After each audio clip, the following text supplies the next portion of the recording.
Ça fait 10 ans que je suis à la CUMA, ça se passe voilà, très bien, quoi. Et je pense qu'aujourd'hui, si on est arrivé à 3 mécaniciens à plein temps au sein de la CUMA, c'est que voilà, les adhérents suivent et sont contents du travail effectué.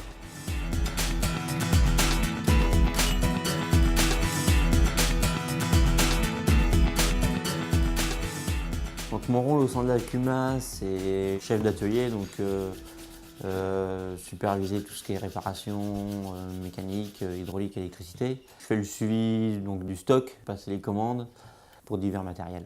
Sur le M100, je vais commander les pièces, tu aurais été les chercher. Que tu sais... Ah oui, pour le pont avant, en contre. Ouais, le pont avant, le roulement, on doit l'avoir, mais il faut que je demande les cages, parce que les cages, elles sont bouffées. Ouais.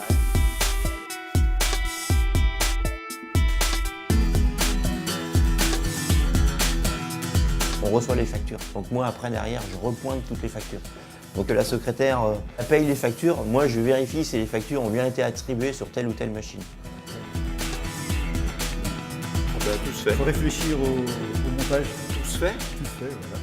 Il y a des modifications techniques pour essayer d'améliorer les performances de l'outil, quoi. Là, l'arracheuse à pommes de terre, je me rappelle très bien, la modification, ça a englobé 100 heures de travail. Bon, évidemment, on fait ça l'hiver, on fait ça hors saison. On est satisfait personnellement parce que notre travail a marché. Et derrière, les adhérents sont également satisfaits parce qu'ils se rendent compte que le boulot qui a été fait cet hiver, le temps qu'on a passé dessus, bah, au champ, voilà, on est passé de 40-50 tonnes d'arrachés à l'heure. On arrive à presque le double, quoi. C'est vrai que quand on fait des grosses modifications et que derrière, on voit que c'est performant et que ça marche bien, on est content, quoi. On n'a pas travaillé pour rien.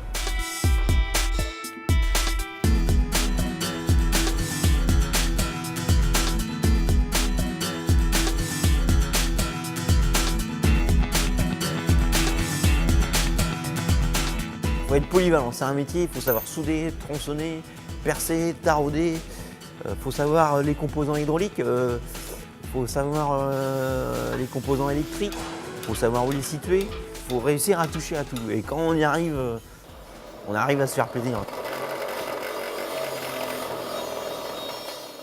J'ai tout fait en mécanique, CAP, BEP, mention complémentaire et bac pro par alternance.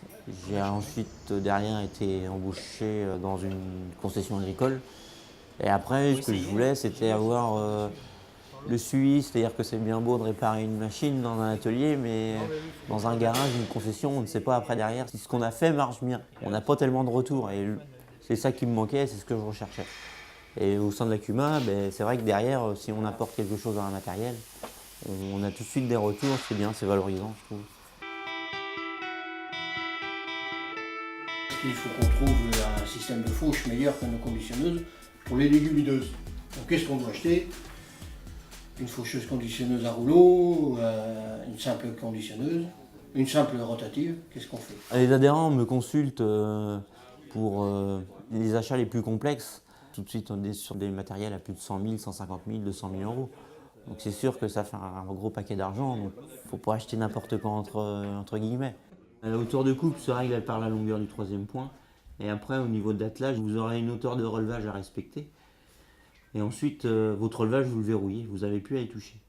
Ils regardent sur l'aspect utilisation, la qualité de travail qu'ils vont pouvoir avoir. Moi, j'ai plus l'œil sur l'aspect entretien et l'aspect fiabilité. Sur certaines options, il y a des petits trucs.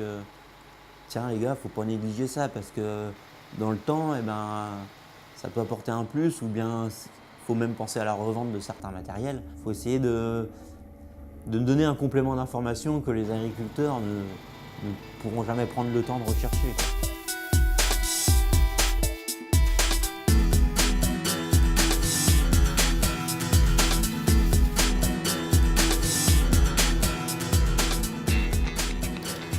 On est en relation directe avec l'adhérent, on a tout de suite son ressenti.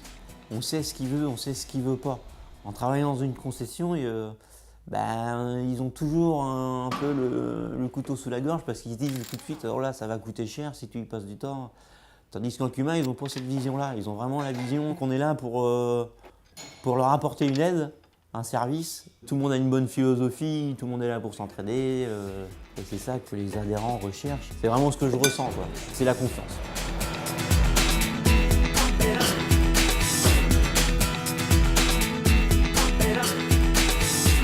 South, you know it's kinda hasty. East and west and north and south. south, you know it's kinda hate.